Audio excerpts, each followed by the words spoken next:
So as we think about contextualization or contextual preaching, there are many different things that could come into the preacher's mind of what we need to study and learn about our listeners. What would be one thing that you think is really standing out in today's culture that we really need to understand about our listeners?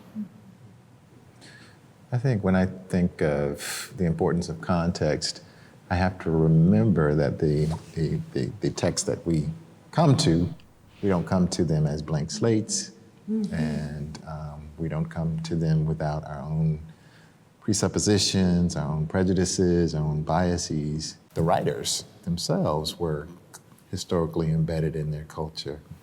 I think it's important that we are not just mindful about the social cultural context, but we are also mindful that we, like others who have shared the gospel, are secondhand interpreters as well. And our own voices should matter in the conversation that is continually unfolding God's revelation.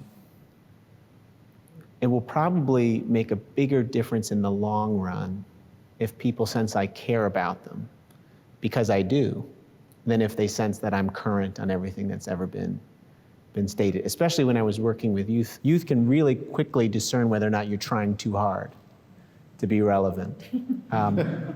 That stated, they can also discern whether or not you really care about them through the things you say, through the unspoken things you do.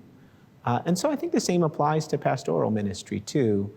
Ian Pitt Watson used to say, our failure as preachers is often our failure as pastors in disguise. And so to be a pastor who's mindful of context is to be one who even thinks about relevance as presence, not so much as being current on everything.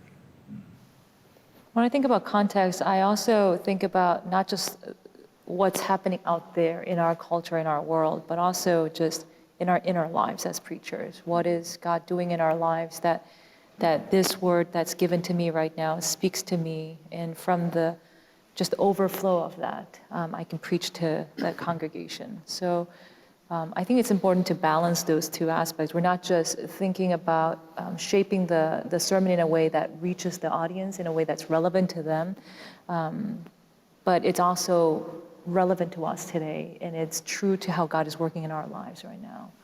I think I know that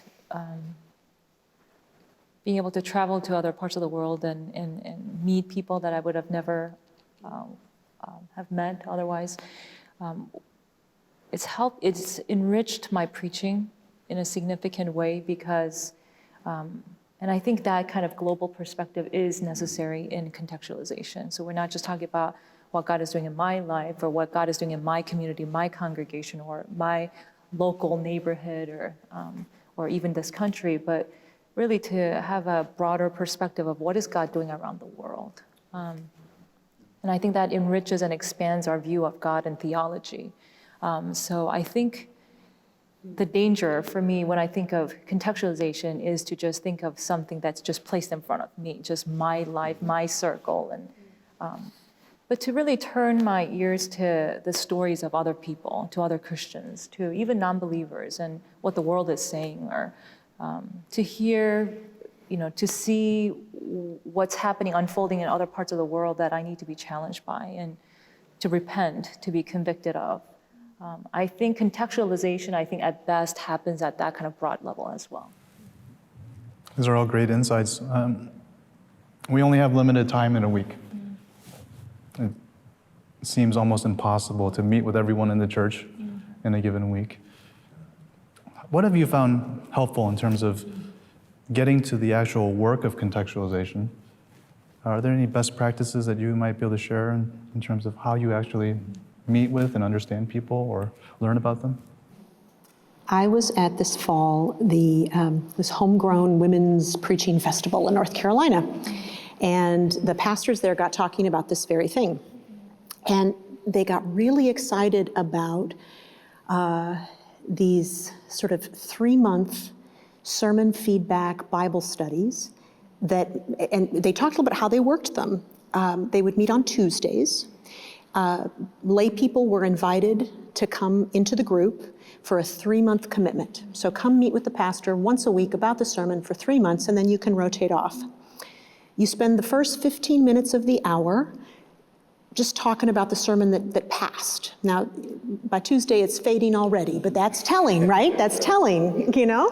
Okay, but still, you get some feedback. And then you do Bible study early in the week on the text that's going to be preached the next Sunday. And it's early, that's the reason it's Tuesday. They said, we used to do it Thursday, didn't work Thursday, do it Tuesday. Because then you've got these voices early in the week that begin to come alongside the commentary work, the prayer, the lectio, all the other practices that you've got going on.